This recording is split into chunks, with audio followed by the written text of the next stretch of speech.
बुलेटिनमध्ये दिवसभरातील सगळ्या महत्त्वाच्या बातम्यांचा आपण आढावा घेणार आहोत। सुरुवातीला एक सविस्तर बातमी पाहूया। मुख्यमंत्री पदाच्या कार्यकाळात देवेंद्र फडणवीसांनी शरद पवारांना मागे टाकले। सर्वाधिक काळ राज्याची धुरा सांभाळणाऱ्या नेत्यांच्या यादीत मुख्यमंत्री देवेंद्र फडणवीस तिसऱ्या क्रमांकावर आलेत। देवेंद्र फडणवीस राज्याच्या इतिहासात तिसऱ्या क्रमांकाचे सर्वाधिक काळ मुख्यमंत्री ठरलेत। देवेंद्र फडणवीस आतापर्यंत 3 वेळा मुख्यमंत्री झालेत। दरम्यान आज भाजप कोर कमिटीच्या बैठकीत फडणवीसांचं अभिनंदन करण्यात आले। तर फडणवीसांनी हा मोठा इतिहास केलेला आहे।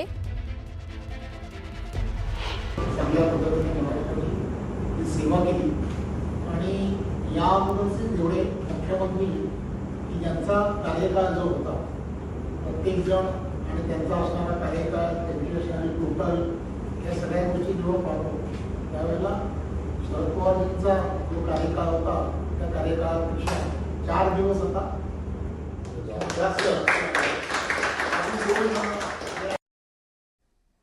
तर 2014 ते 2019, 2019 आणि 2024 असे 3 वेळा मुख्यमंत्री राहिलेले आहेत देवेंद्र फडणवीस आणि त्यांनी या मुख्यमंत्री पदाच्या शर्यतीत शरद पवारांनाही मागे टाकले। पुढची बातमी पाहूया। पिंपरी चिंचवड शहरातील मोशी कचरा डेपो येथील इमारत दुर्घटनेप्रकरणी नगरविकास विभाग ॲक्शन मोडवर पाहायला मिळतोय। नगरविकास विभागानं पुणे विभागातील आयुक्त शीतल तेजी उगले यांच्या अध्यक्षतेखाली उच्चस्तरीय चौकशी समिती स्थापन केली आहे। यात IIT मुंबईचे भूतांत्रिक संरक्षक अभियांत्रिकी प्रमुख प्राध्यापक DN सिंग आणि घनकचरा व्यवस्थापक तज्ज्ञ अनिल कुमार दीक्षित यांचा समावेश करण्यात आला। या समितीला 1 महिन्यांच्या आत प्राथमिक आणि 2 महिन्यांत संपूर्ण अहवाल सादर करण्याचे आदेश देण्यात आलेत। त्याचबरोबर 2 अधिकाऱ्यांना कारणे दाखवा नोटीसही बजावण्यात आली आहे। अत्यंत महत्त्वाची बातमी।